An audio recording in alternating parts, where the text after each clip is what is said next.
What advice would you give to someone looking to quit porn? Well, I gave some advice a little earlier about quitting alcohol, and I would say it isn't that you're trying to quit porn. It's not the right way to think about it. The right way to think about it is that you're trying to figure out how to have a better life. And so you have to figure out, well, I would say do the future authoring program and keep your porn addiction in mind and think. So in the first part of the future authoring program, it asks you a bunch of questions about what your life could be like in 3 to 5 years if you took care of yourself like you were someone that you cared for. And then it asks you questions about your friends and your family and your career and your time outside of work and your health and the important dimensions of life. And it asks you to spend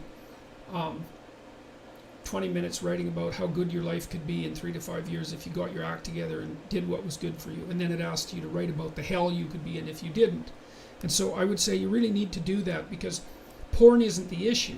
The issue is that you're not living your life the way you want to. And so you need a vision of life that's more compelling than the porn, and you need a counter vision too that frightens you, because otherwise porn is obviously extraordinarily gratifying in the short term, but you seem to be suffering from the medium to long-term consequences of its use.